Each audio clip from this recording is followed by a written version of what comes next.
బాగున్నారా? మరొకసారి దేవుడిచ్చిన ఈ అవకాశాన్ని బట్టి దేవునికి వందనాలు చెల్లిస్తున్నాను. మరి welcome you all to the hour of prayer. ప్రార్థన గడి అనే కార్యక్రమం మనం ఆహ్వానిస్తున్నాం. మరి ఈరోజు ఒక ప్రత్యేకమైన సందేశము మరి మీరు వినటానికి సిద్ధంగా ఉన్నారా? మరి దేవుని వాక్యాన్ని వెళ్ళక ముందు చిన్న ప్రార్థన. పరిశుద్ధమైన తండ్రి, దయగల ప్రభువా, మరొకసారి ఈ సాయంకాల సమయంలో, ఈ రాత్రి సమయంలో ఇలాగనైనా కూడి నీ వాక్యంని ధ్యానించే అవకాశం మాకు ఇచ్చిన్నాం. అయ్యా, నన్ను సిలువ చాట మరుగుపరచు, నీ బిడ్డలు కావాల్సిన నీ మాటలు, విలువైన మాటలు మాకు దయచేయమని యేసు నామములో అడుగుచున్నాం తండ్రి, ఆమేన్. మరి ఈరోజు వాక్య అంశము ఏంటంటే భారమైన హృదయం, హెవీ హార్ట్. ఏమండి, మరి చాలామందికి హెవీ హార్ట్ అంటే, ఒకవేళ మీరు కార్డియాలజిస్ట్ వారైతే ఏమంటే గుండె అధికముగా కొంతమందికి బరువు ఎక్కిపోయి గుండె ఉండవలసిన సైజు కంటే పెద్ద సైజు ఉంటాం, ఎన్లార్జ్ అవుతాం అనేది మనం చూస్తున్నాం. కానీ నేను మాట్లాడే ఈరోజు గుండె ఫిజికల్ గుండె కాదండి, స్పిరిచువల్ గుండె, ఆత్మీయమైన మన హృదయం. మరి ఈరోజు చాలామంది వారి జీవితంలో హృదయము భారముతో ఉంటాం మనం చూడగలుగుతున్నాం. ఒత్తిడి, ఆందోళన, కృంగిదల, నిరాశ, విసుగుదల, ఏమండి, ఇలాంటి అనేకమైన గుణగుణాలు మనం ఈరోజు చాలామందిలో మనం చూస్తున్నాం. దీనికి కారణం ఏంటి? దీనికి కారణము మానవుడు పాప హృదయము. మానవుడు హృదయము పాడైపోయింది కాబట్టి ఆ హృదయంలో నుంచి వచ్చే భారమైనది. మరి కొన్ని వాక్యములు మరి దీని మీద ధ్యానిస్తున్నప్పుడు దేవుని వాక్యంలో కొన్ని మాటలు, కొన్ని వచనములు మనం చూడగలుగుతున్నాం.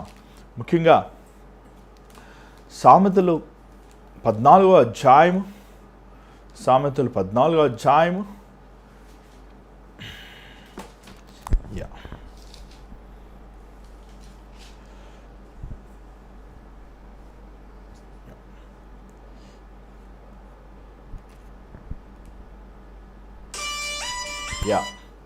క్షమించండి, సామెతలు 12వ అధ్యాయము 25వ వచనం మనం ధ్యానిద్దాం.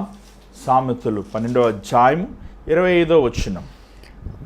ఒకని హృదయంలోని విచారము దాని కృంగజేయును, దయగల మాట దాన్ని సంతోషపెట్టును. అలాగే సామెతలు 14:13 కూడా చూడండి.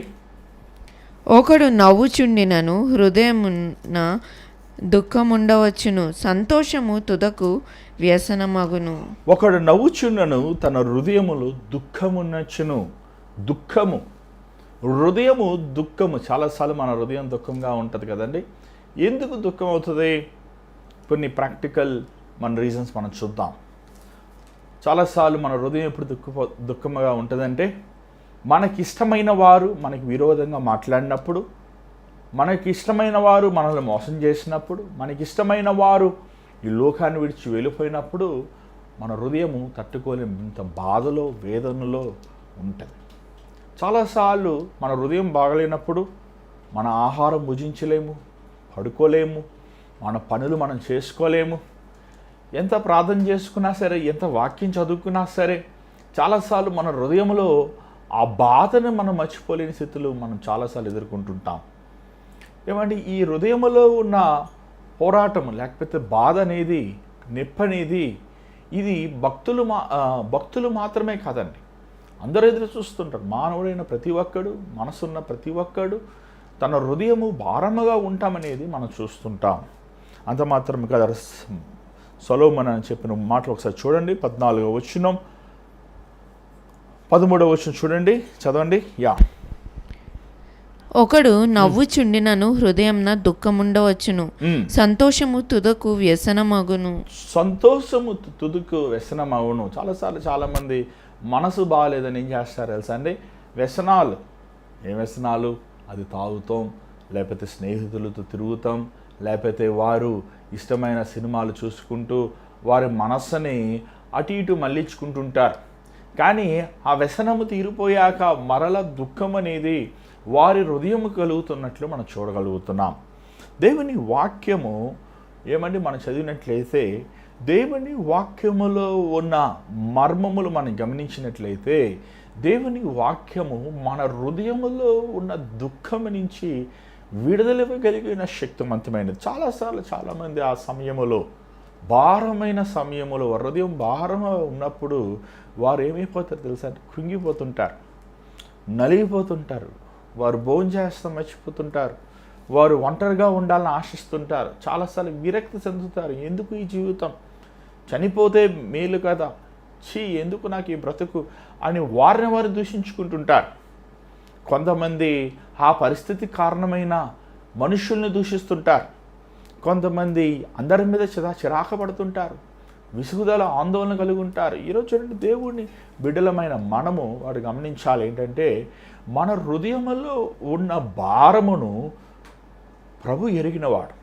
ఏమండి, యేసు ప్రభు మానవుడు హృదయములో ఉన్న పోరాటం అన్నీ ఎరిగాడండి. ఆయన తన సొంత ప్రేమించిన సహోదరులే, శిష్యులే, తన ద్వారంగా మేలు పొందిన విశ్వాసులై నా అనుకునే ప్రజలందరూ కూడా ప్రభునేమన్నారు తెలుసా? సిలువ వేయండి అన్నారు.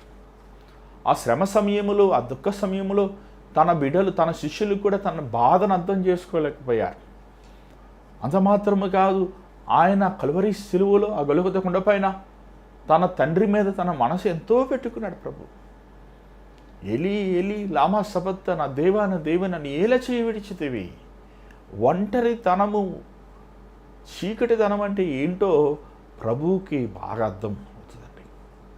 మన హృదయంలో అనేక సార్లు భారము కలుగుతుంటుంది. చాలాసార్లు అనుకుంటారు, ఏమండి, అయ్యో ఈ భారమైన వేదనమైన ఆలోచనలతో నేను ఇంకా మరలా పైకి రాలేనేమో, నా జీవితం ఇంతటితో అంతమైపోతుందేమో, ఇంకొక దినము నేను చూడలేనేమో. ఏమండి, ఆ భారం అనేది ఒక వ్యసనం అవ్వచ్చు, లేకపోతే అనారోగ్యం అవ్వచ్చు, లేకపోతే ఆర్థికమైన ఇబ్బందులు అవ్వచ్చు, ఒక పరిస్థితుల్లో మనం పొందిన అవమానం అవ్వచ్చు, మనుషుల వల్ల కలిగిన ఏమండి దూషణ అవ్వచ్చు.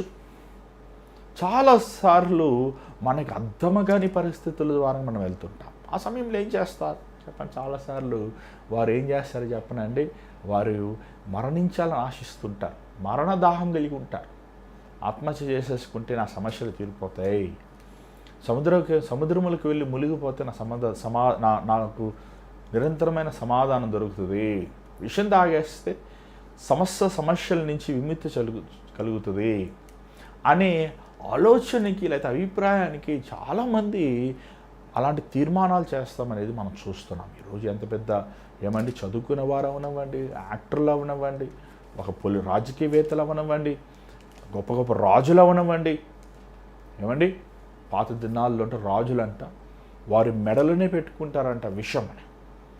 ఒకవేళ వారు మరణమును ఎదుర్కోవాల్సిన సమయంలో ఆ విషమును వారే పుచ్చుకుని ఏమండి చనిపోతారంట. ఈరోజు ఎంత భయంకరమైన స్థితిలో మానవుడున్నాడు. చాలాసార్లు చాలామంది వారు పోరాటమైన హృదయం నుంచి విడుదల పొందడం కోసం ఏం చేస్తారు తెలుసా అండి? సైకియాట్రీ దగ్గరికి వెళ్తుంటారు, డాక్టర్ దగ్గరికి వెళ్తుంటారు. ఆ డాక్టర్లు ఇచ్చి ఆ మందులు వేసుకుని పడుకుంటారు. ఏమండి, లేకపోతే మనుషుల దగ్గరికి వెళ్తుంటారు, ఆ స్నేహితులతో మాట్లాడుతున్నప్పుడు, లేకపోతే ఒకళ్ళు తెలుసా అండి వాళ్ళు ట్రెక్కింగ్ వెళ్తుంటారు హాలిడేకి. ఒక ఆయన నిజంగా మనసు బాగాలేదని మన భారతదేశంలో చూడాల్సిన స్థలాలను చూసిచ్చాడండి. చూసిచ్చాక ఏమయ్యా మనసు బాగుందా అంట, మళ్ళీ ఇక్కడికి వచ్చాక అన్నీ గుర్తొస్తున్నాయన్న, మనసు బాగాలేదన్నా. చూడండి, మనసు బాగుండటానికి, హృదయము తేలికపడటానికి చాలాసార్లు మనం తాత్కాలికమైనవి అనేకమైనవి చేస్తుంటాం. కానీ దాన్ని మనము ఆ మనసు ఎందుకు బాగాలేదు అనేది మనము గ్రహించలేము చాలాసార్లు. కారణం ఏంటంటే మనుషుడు హృదయము బహుఘోరమైన వ్యాధి కలిగినది. చూడండి, ఈ బాధ, ఈ వేదన మనం చాలాసార్లు అనుకుంటాం పాపం చేసే వాళ్ళే పొందుతారు. లేదు, బైబిల్లో మనం చూస్తున్నాం, దావీదు లాంటి గొప్ప దేవునికి హృదయానుసారమైన దావీదు తన కీర్తనల్లో మరలా రాసినట్లు మనం చూడగలుగుతున్నాం. తన వేదన, తన బాధను ప్రభు సన్నిధిలో కుమ్మరించినట్లు మనం చూడగలుగుతున్నాం. పౌలు దేవుని సేవకుడు పౌలు ఏమంటే ఆ మాటలు ఒకసారి చూద్దామా? రోమిలు రాసిన పత్రిక 9వ అధ్యాయము, రోమిలు రాసిన పత్రిక 9వ అధ్యాయము 2వ వచనం ఒకసారి చూడండి.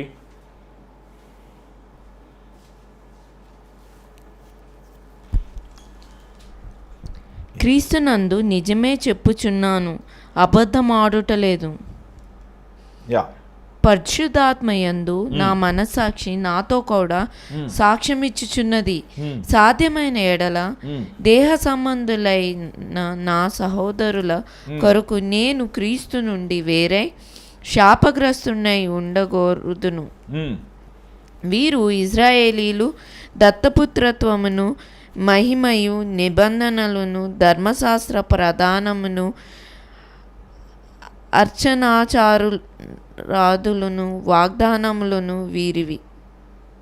యా, ఇక మనం చూసినట్లయితే English medium, I have a great sorrow and unceasing anguish in my heart. చెప్పలేనంత దుఃఖము, చెప్పలేనంత పోరాటము నా హృదయంలో ఉంది. ఎందుకు పౌలు అంత పోరాటం పోరాడాడు? ఏమైంది? పౌలు యూదులు తన సహోదరు, తన బంధువులు, తన రక్త సంబంధులు, కానీ క్రీస్తు నిమిత్తము నా అనుకున్న వారే పౌలుని విసర్జిస్తాము, పౌలుని కొడతాము, పౌలుని చంపాలని వేటాడతాము. ఆ వేదన, ఆ బాధను ఆ పౌలు జీర్ణించుకున్నానికి ఎంతో సమయం పట్టిందండి. ఈరోజు మన జీవితంలో జ్ఞాపకం చేసుకోవాలి, నీ హృదయము భారముగా ఉన్నప్పుడు ఏం చేస్తున్నావు?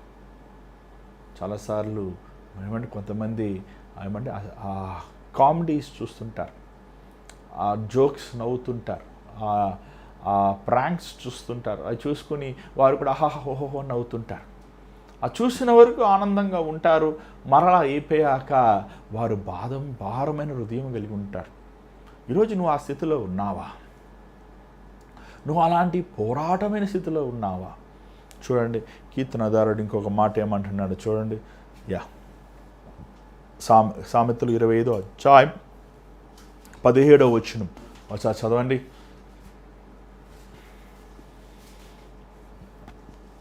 సామెతలు, నా హృదయ వేదనలు అతి విస్తారములు, ఇక్కట్టులో నుండి నన్ను విడిపింపుము. ఏమండి? నా హృదయ వేదనములు అతి విస్తారమైనవి అంటారు. హృదయ వేదన భారముతో కూడిన వేదన. ఏమండి? నా దుఃఖముల నుంచి నన్ను బయటకు తీసుకురా. అంత మాత్రం కాదు, సామెతలు 25:20 కూడా చదవండి ఒకసారి. Proverbs 25:20. Yeah, Proverbs 25:20. సామెతలు 25:20 కూడా చదవండి.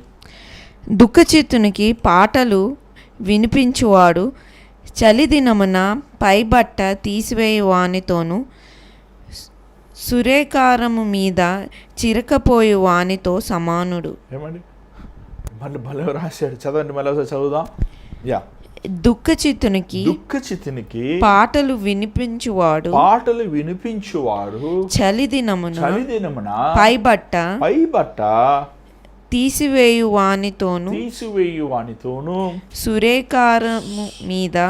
సురేకారం మీద చిరకపోయు వానితోను. సురేకారం అంటే ఏంటి? వెనిగర్. సురేక అంటే సోడా. ఈ సోడా మీద కొన్నిసార్లు వెనిగర్ అంటే మీకు బహుశా అర్థం కాదు.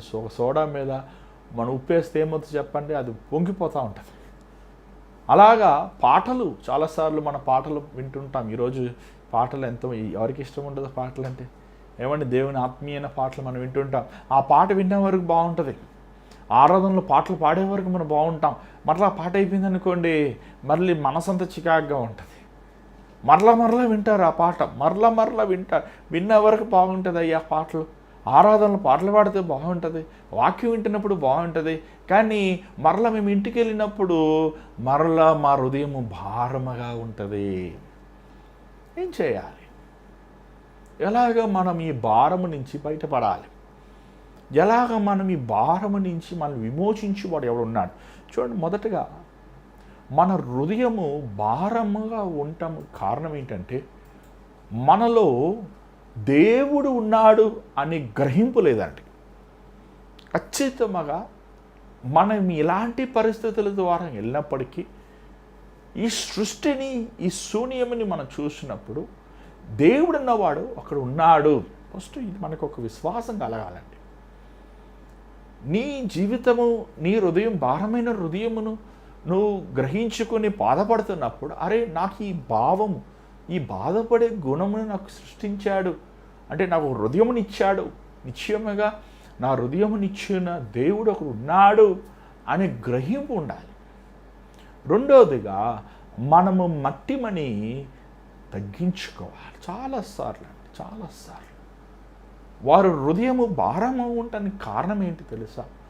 వారి గర్వముతో, అహముతో, వారి స్వార్థమైన మనసుతో వారు చేసుకున్న సొంత కార్యముల వల్లేనండి. ఏమండి, బుద్ధిహీనుడు అధికముగా మాట్లాడతారంట. బుద్ధిహీనుడు జ్ఞానవంతుడు ఉపదేశమును అంగీకరించాడు.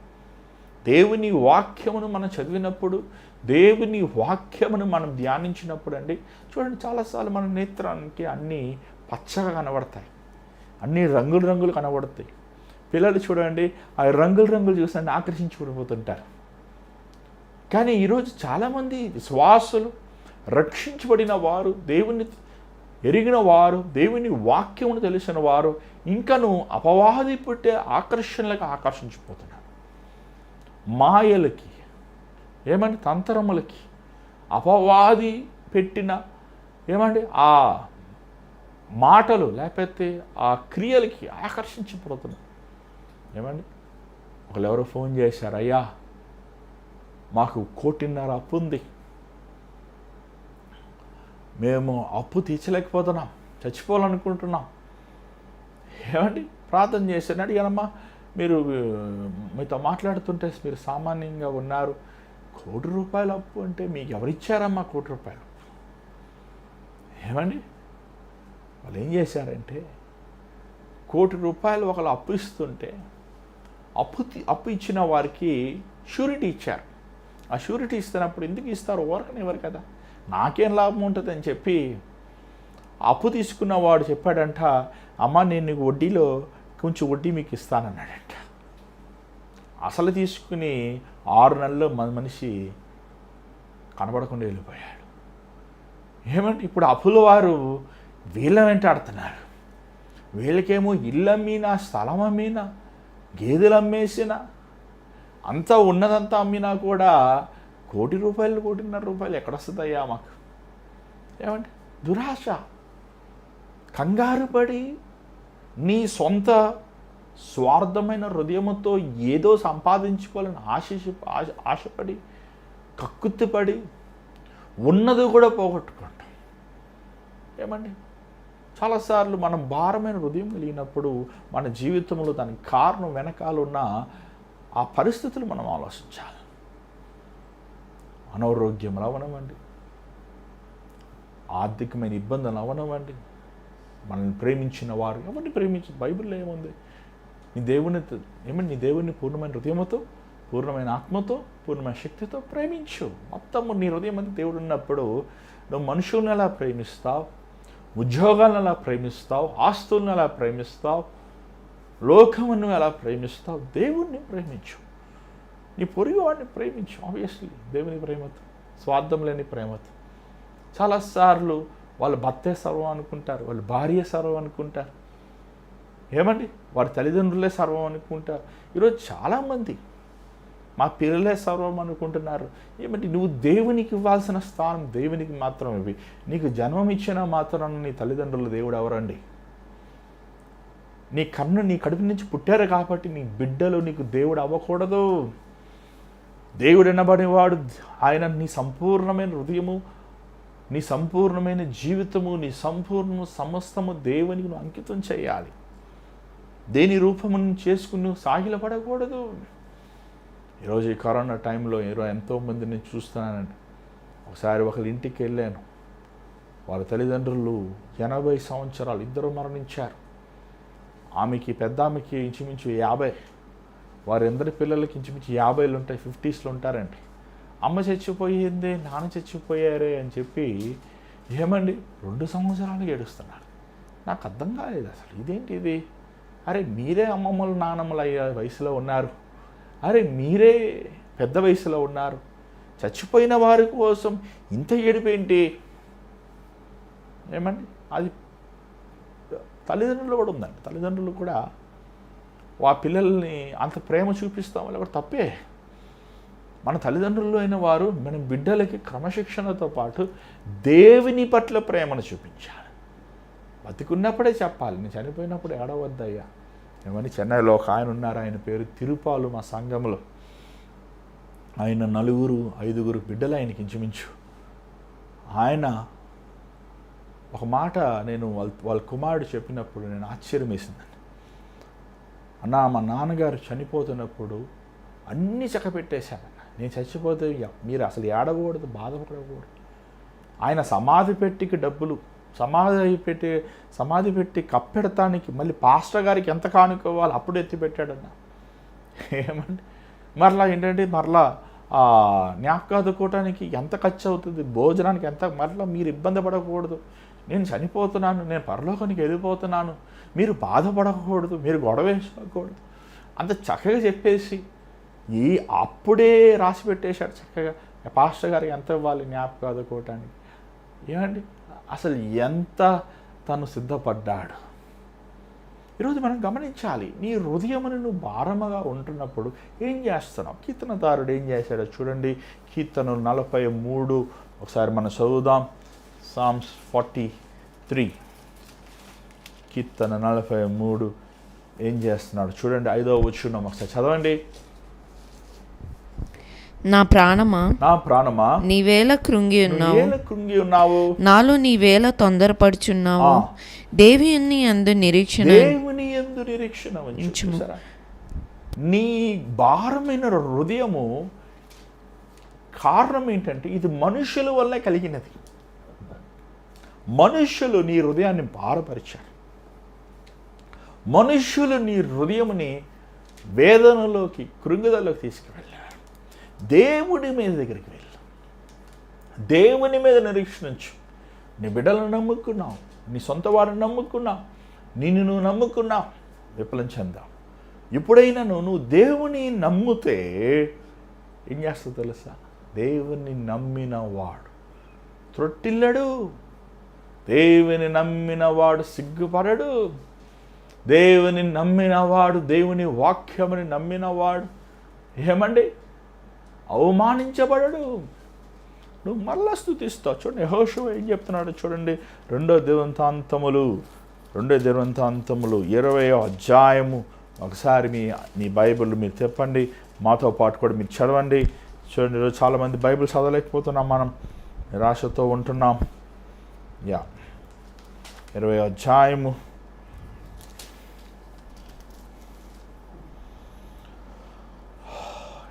మనకంత చదువుదానికి సమయం లేదు కానీ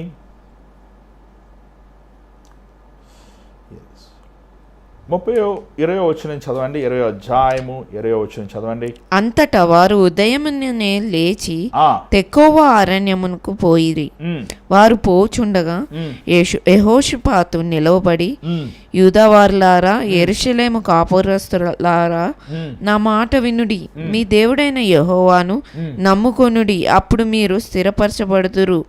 ఆయన ప్రవక్తలను నమ్ముకొనుడి, అప్పుడు మీరు కృతార్థులగుదురు అని చెప్పెను. మరియు అతడు జనులను హెచ్చరిక చేసిన తర్వాత యెహోవాను స్తుతించుటకు గాయకులను ఏర్పరిచి ఏం చేస్తున్నాడు? నీ భారము, హృదయం భారమేమైనప్పుడు దేవుణ్ణి స్తుతించు. ఎక్కడ స్తుతి ఉంటుందో అక్కడ పరిశుద్ధాత్ముడు ఉంటాడు. ఎక్కడ దేవుని ఆరాధిస్తావో అక్కడ పరలోక ఏమండి దేవుని మహిమ, దేవుని ఘన దిగొస్తుంది.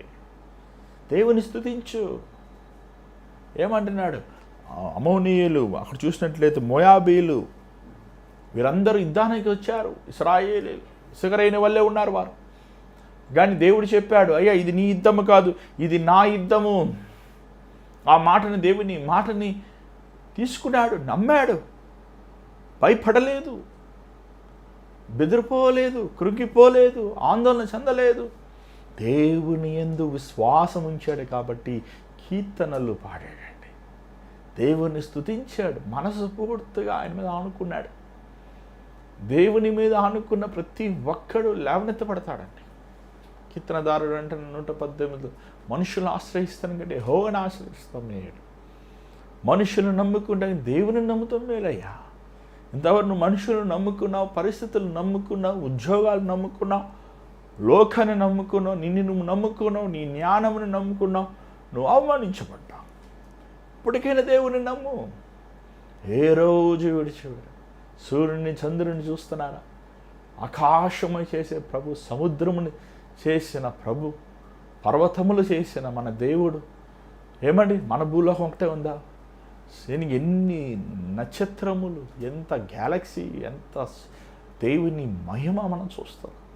ఎంత గొప్ప జ్ఞాని మన ప్రభు. ఆయన నమ్ము, ఆయన వాక్యమును నమ్ము. నువ్వు ఆయన నమ్మినప్పుడు నువ్వేం చేస్తావు? స్తుతిస్తావు. నువ్వు దేవుని యందు విశ్వాసం ఉంచాలి. అలా విశ్వాసం ఉంచుతావు. దేవుని వాక్యం వినాలి, దేవుని వాక్యమును పఠించాలి, దేవుని వాక్యంని ధ్యానించాలి, దేవుని వాక్యములో ఉన్న శక్తిని మనం గ్రహించాలి. అలా చేసినప్పుడు మనకి తెలియకుండా, చూడండి అక్కడ రాయబడి ఉంది, కీర్తనలు 43:5 ఎక్కడ ఆపారో అక్కడి నుంచి చదవండి. కీర్తన 43:5.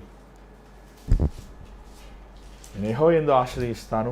నెక్స్ట్ చదవండి. నా ప్రాణమా నీవేళ కృంగి ఉన్నావు, నాలో నీవేళ తొందరపడుచున్నావు.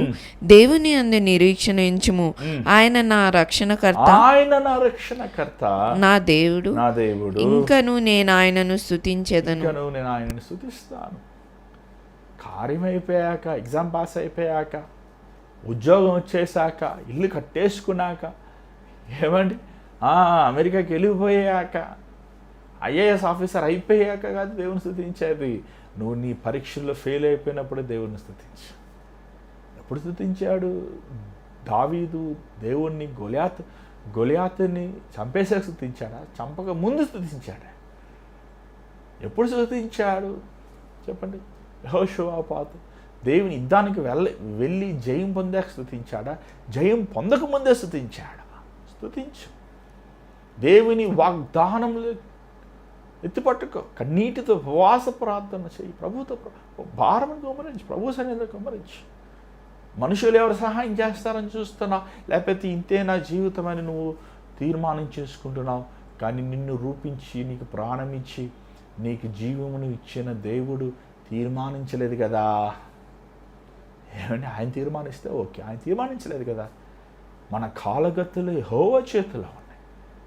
నీకు ₹1,00,00,000 అప్పు చాలా పెద్దది అవ్వచ్చు. నీకు ఒక పరీక్ష క్లియర్ చేస్తాం, పెద్ద సమస్య వచ్చాను. నీ విడిపోయిన నీ భార్య లేకపోతే నీ భర్త తిరిగి వచ్చి నీతో సంసారం చేస్తా సమస్య, అది నీకు పెద్ద పోరాటమేమో. నీకు డాక్టర్ పిల్లలు పుట్టరేనారేమో, అది పిల్లలు పుడతా అసాధ్యమేమో. అసాధ్యమైనది సాధ్యపరిచేవాడు కదా మన దేవుడు. ఏమండి, ఆయనకి ఇంకో పేరు ఉంది. ఆయన పేరు ఆశ్చర్యకరుడు, ఆశ్చర్యములు కార్యాలు చేయవాడు. ఆయన యందు విశ్వాసం ఉంచు, ఆయన యందు నిరీక్షణ ఉంచు. మాట ఇచ్చిన వాడు అబద్ధమాడడు కదా. ఆకాశం భూమిని గతించను కానీ నా మాటలు గతించవన్నాడు కదా. నీ మనసు ప్రభు వాగ్దానాల మీద అనుకో. నీకు అర్థం కాని పరిస్థితుల్లో చుట్టూ చీకటిగా కమ్మినప్పుడు జ్ఞాపకం చేసుకో, గాయపడిన హస్తములు నీ వైపు చాచి ఉన్నాయని, బలిష్టమైన రెక్కలు నిన్ను కప్పి ఉన్నాయని, నేను నిన్ను విడవను ఎడవాయనను వాగ్దానం ఇచ్చిన వాడు మాట తప్పడు కదా. ఇప్పటికైనా నువ్వు ప్రభు దగ్గరికి రా, ప్రభు సన్నిధిలో కన్నీరు కార్చి, యేసయ్యా నా జీవితం ఇలాగుంది. ఎందుకంటే మన భారమైన హృదయము, దానికి వచ్చే జీతమైన మరణముని యేసయ్య ఆల్రెడీ కల్వరి శిలువలో మోసాడు కదా. మరణముని జయించిన వాడు కదా. పాడైపోయిన హృదయముని బాగు చేయగలిగిన శక్తివంతుడు కదా. నిన్ను ఉల్లాసపరిచేవాడు కదా. ఏమండి, నా అన్ని బైబిల్లో ఒక వాగ్దానాల్లో ఒక నచ్చిన, మరి చాలా నచ్చిన వాగ్దానం ఒకటి ఇస్తుందండి. 2 పేతురు 5వ అధ్యాయము ఒకసారి చూడండి. అది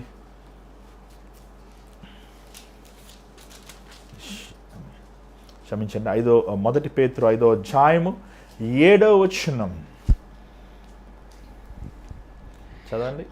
ఆయన మిమ్మల్ని గురించి చింతించుచున్నాడు గనుక మీ చింత యావత్తు ఆయన మీద వేయుడి. ఇప్పుడు మన గురించి ప్రభు చింతిస్తున్నాడు కదా. మన చింత ఆయన చింతగా ఎంచి ఆయన ఆలోచిస్తున్నాడు కదా. మన మన మన పోరాటమైన జీవితంకి ఆయన పరిష్కారం ఇవ్వడా ఇస్తాడు.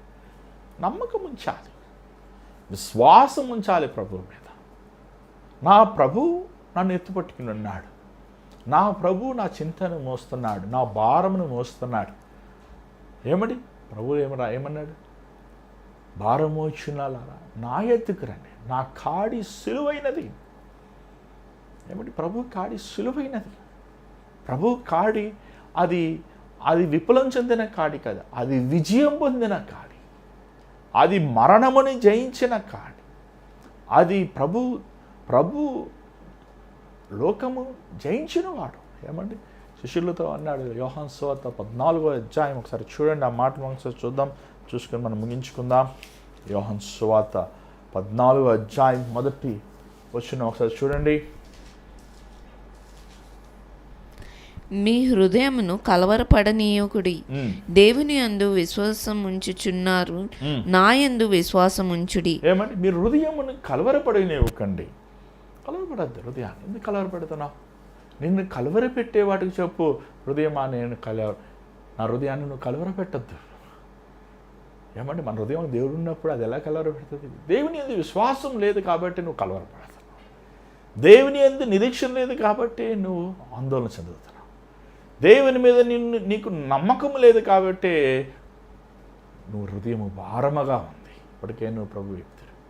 చూడండి, నీ సమస్యల దగ్గరికి వెళ్ళి, ప్రభు దగ్గరికి వెళ్ళి, నా బాధ ఇది, నా జీవితం ఇది అని చెప్పవసరం లేదండి. ఎందుకంటే దేవుడు గుడ్డువాడు కాదు కదా. ఇశ్రాయేలీ దేవుడు కునికోడు నిద్రపోడు. నీ తలంటుకు లెక్కించాడంట. ఆయన చిత్తం లేకుండా మన తలంటులు ఏ తెల్లగావు, ఏ రాలవు. ఎన్నిసార్లు కూర్చుంటున్నామో, ఎన్నిసార్లు ఆయన తెలుసు. ఏమంటే దేవుడికి రెస్ట్ అవసరం లేదండి. ఆయన ఇశ్రాయేలు దేవుడు, రోషం కలిగిన వాడు. నువ్వు ఆయన సన్నిధిలోకి వెళ్ళి నువ్వు ఆయన మీద ఆనుకున్నప్పుడు, ఆయన వాగ్దానాల మీద నువ్వు ఎత్తుపట్టుకొని ప్రభు వైపు నువ్వు మొరపెట్టినప్పుడు నిశ్చయముగా ఆయన సన్నిధిని కృప చూపిస్తాడు. సోల్పోతాం అవసరం లేదు కదా. మనుషుల వైపు ఎందుకు చూస్తాం? చాలామంది చెప్తుంటారు, అయ్యా ఒకసారి నాకు పెళ్లి జరిగింది, నా భర్త నన్ను వదిలేశాడు, నా భార్య నన్ను వదిలేసింది, నాకు ఇలా జరిగింది గతంలో, నాకు అలా జరిగింది, అందుకే నేను ఇలాగే ఉంటాను, లేకపోతే నేను ఏ పని చేయను, లేకపోతే నేను ఏ విషయంలో ముందుకు వెళ్ళను, ఇలాగే ఉంటాను అని నువ్వు తీర్మానించుకుంటే ఎలాగా? ఏమండి మనుషుడు అన్నాక తప్పులు చేయకుండా ఉండలేమండి. అందుకే మనం దేవుళ్ళం కాదు కదా. మనం దేవుళ్ళ అవ్వలేమండి. We are not perfect, we are imperfect people. దేవుడిలో మచ్చకైనను పాపం ఉండదు, మచ్చకైనను ఏమండి అపవిత్రత ఉండదు. కానీ దేవుడు మనకిచ్చిన అవకాశాలు కృహోద్వారంగా దినదినానికి మనం పవిత్రపరచబడుతున్నాం, శుద్ధి చేయబడుతున్నాం. ఆయన స్వరూపములో, ఆయన గుణగుణాల్లో మనం నడిపించబడుతున్నాం. మనం విశ్వాసం ఉంచాలి ప్రభు మీద మనం నిరీక్షణ ఉంచాలి. ఈరోజు నీ జీవితం యేసుకి ఇవ్వండి, నీ బ్రతుకు ప్రభువు చెప్పుకోండి, ప్రభువుకి సమర్పించుకోండి. ఇంకా నువ్వు నీ హృదయంలో ఉన్న భారము ఏమండి ప్రతి పరిస్థితిని మబ్బులాగా నేను చుట్టుకుని మేఘాలు కొన్నిసార్లు చూస్తున్నప్పుడు మనకు సూర్యుడే కనబడ్డండి, ఫుల్ కమ్మేసేసి చీకట్లాగా అయిపోతుంది. కానీ మీకు తెలుసా, సూర్యుడు అక్కడ ఉన్నాడు. నీ కనబడిన మాత్రమే సూర్యుడు ఏమండి లేడనుకుంటాం, వెరితనం. ఆ మేఘాలు పైన ఆయన ఉన్నాడు. సూర్యుడిని చేసిన మన ప్రభు ఉన్నాడు. ఆయన సింహాసనము నిరంతరమైనది. ఆయన సింహాసనం మీద ఆయన నిరంతరము కూర్చుని ఉన్నవాడు. ఆయన చనిపోయినవాడు కాదు కదా. ఆయన సింహాసనం ఖాళీ అయినది కాదు, అది మారని రాజ్యము కాదు ప్రభు రాజ్యం. నీ విశ్వాసం ప్రభు మీద ఉంచి నిశ్చయముగా నువ్వు ఎంత పోగొట్టుకున్నావు, ఏమి పోగొట్టుకున్నావు, దాన్ని రెట్టింపు ఇచ్చేవాడు. ఏమంటే యోవేలు గ్రంథంలో ఒక చక్కని మాట మనం చూస్తున్నాం. ఒకసారి చూద్దాం. యోవేలు 2వ అధ్యాయము. యోవేలు 2వ అధ్యాయం.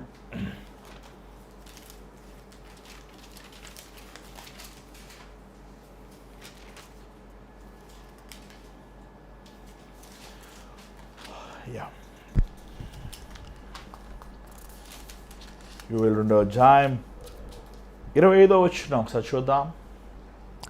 మీరు కడుపారా తిని తృప్తి పొంది మీ కొరకు వింత కార్యములను వింత కార్యములను జరిగించిన మీ దేవుడైన యెహోవా నామంను స్తుతించినట్లు నేను పంపిన మిడతలను, గొంగలి పురుగులను, పసర పురుగులను, చీడ పురుగులను అను నా మహాసైన్యము తినివేసిన సంవత్సరముల పంటను మీకు మరలా నెత్తును. ఏమంటే నీకు రెట్టింపు మరలా ఇస్తాను. సంవత్సరములు, ఏ సంవత్సరాలు పంట, ఎన్ని సంవత్సరాలు ఆనందమైన సంవత్సరాలు పోయినాయో దేవుడు నీ ఆయుష్ని పెంచుతానంటున్నాడు. ఏమండి, అరే వాళ్ళకి పెళ్ళి అయిపోయింది, వాళ్ళకి పిల్లలు పుట్టేశారే, వారు స్థిరపడిపోయారే, అంటే వాళ్ళ మరణం కూడా సమీపంలో ఉందన్నమాట. నువ్వు ఇంకా దేవుడు నిన్ను ఇంకా ఆలస్యం చేస్తాడంటే నీ మరణము నీ ఇంకా ఆలస్యం. నాకు ఆయన తెలుసండి, ఆయనకి 58 సంవత్సరాలు పిల్లలు పుట్టారండి. ఆయన 90 సంవత్సరాలు బతికున్నాడు, 92 సంవత్సరాలు బతికాడు. ఏమండి, సో మనం చాలాసార్లు ఏమంటే 20 సంవత్సరాలు అయిపోయింది, 30 సంవత్సరాలు స్థిరపడలేదు ఏంటి, ఇంకా నీకు వివాహం కాలేదేంటి, ఇంకా నువ్వు పిల్లలు పుట్టలేదేంటి, ఇంకా నీకు మంచి ఉద్యోగం లేదేంటి అని మనుషులు చూసినట్టు దేవుడు చూడట కదా. నీకు దేవుడు ఏదైనా ఆలస్యం చేస్తున్నాడంటే నీ మరణము కూడా ఆలస్యం చేస్తున్నాడు. ఇప్పుడు జ్ఞాపకం చేసుకో, నీకు సంవత్సరంలో ఇస్తా, రెట్టింపు సంవత్సరాలు ఇస్తాం. చెదలు తినేవేసిన నీ జీవితంలో ఉన్న కరువు సంవత్సరములన్నీ కూడా నేను రెట్టింపు చేయవాడిని. యెషయా గ్రంథం 61 అధ్యాయం మనం చూస్తుంది. నీకు రెట్టింపు ఘనత, రెట్టింపు ఐశ్వర్యము నేను ఇవ్వగలిగిన వాడిని అంటున్నాడు. ఈరోజు నీ జీవితం ప్రభుకు సమర్పించుకో, నీ బ్రతుకు యేసయ్యకి ఇవ్వే, నీ భారమైన హృదయముతో ప్రభు సన్నిధిలో కన్నీరు కార్చు. నీ కన్నీరు తుడిచివాడు నీ దుఃఖముని ఆనందంగా మార్చేవాడు. ఈరోజు యేసయ్యకి నీ జీవితం సమర్పించు. దయచేసి ఉంచండి, ప్రార్థన చేద్దాం. పరిశుద్ధమైన తండ్రి, దయగల ప్రభా, నీ బిడ్డల్ని చూడాయి. ఎవరైతే ఈరోజు ఈ కార్యక్రమం చూస్తూ వారి హృదయములు భారముగా పోరాటమైన స్థితిలో ఉన్నారో జ్ఞాపకం చేసుకో. ప్రతి భారమును తొలగించాయా, ప్రతి అవమానమును తొలగించు, ప్రతి నిందను తొలగించు, ప్రతి సిగ్గును తొలగించు. నీ బిడ్డల్ని దీవించు నాయన, ఆశీర్వదించు ప్రభా. దేవా, మాకు నిరీక్షణ నువ్వే, మా అతిశయము నువ్వే, మా ఘనత నువ్వే నాయన. మాకు సకల గొప్ప భాగ్యం ఇచ్చిన్నావు. ఇది మా తండ్రి అని పిలుస్తానికి మా కళ్ళు మూసుకుని నీ వైపు ఆకాశం చేతులు చాచి నానా అని పిలిచే భాగ్యం ఇచ్చును. ఈ భాగ్యం, నీ అర్హతను పోగొట్టుకున్న వరకు సహాయం చేయం. ఎవరిని చిత్తమైతే మేము మరలా కలుసుకునే కృపను చూపించమని యేసు నామములో అడుగుచున్నాం తండ్రి, ఆమేన్. మరి ఈరోజు దేవుడు మీతో మాట్లాడుతూ మా తెలియపరచండి. మీ ప్రార్థన అవసరతలు స్క్రీన్ మీద కనబడుతున్న నెంబర్ 8939392139 అనే నెంబర్కి మాత్రమే మీరు కాల్ చేయండి, వాట్సాప్ చేయండి, వాయిస్ మెయిల్ చేయండి. అంత మాత్రమే కాదు, ఈ భారమైన పరిచర్యలో దేవుడు మిమ్మల్ని ప్రేరేపిస్తే Google Pay, PhonePe account numbers ద్వారంగా ఈ పరిచర్యలో మీరు మీ కానుకలు మీరు పంపించవచ్చు. మీరు పంపించే ప్రతి కానుక ప్రభు సేవలు నమ్మకంగా వాడుతున్నాం. మరి రేపు ఆదివారం హైదరాబాద్లో ఉన్న R3 బ్యాంక్వెట్ హాల్ ఉన్న ఫంక్షన్ హాల్లో సండే సర్వీస్ జరుగుతుందండి. మరి మీరు హైదరాబాద్ చుట్టుపక్కల ప్రాంతంలో ఉంటే మిమ్మల్ని మేము ఆహ్వానిస్తున్నాం. మరి ఆ ఫ్లెక్స్ ఒకసారి మరలా వేయండి. ఆ R3 బ్యాంక్వెట్ హాల్. మరి మీరు ఎవరికైనా హైదరాబాద్లో ఉన్నవారు, చుట్టుపక్కల ప్రాంతం ఉన్నవారు తెలియపరచండి. వారు ముఖాముఖిగా వచ్చి కలిసి ప్రార్థన చేసుకోవచ్చు. మీరు దేవుని చిత్తం తెలుసుకోవాలనుకుంటే దేవుని మేలు అనుభవించవచ్చు. ఎంతోమంది స్వస్థతలు చూస్తున్నారు, ఆశ్చర్యమైన కార్యాలు ప్రభు చేస్తున్నాడు. మరి ఈ అవకాశాన్ని మీరు సద్వినియోగపరచుకోండి. దేవుని చిత్తం కలుసుకుందాం. అందరూ God bless you. Good night.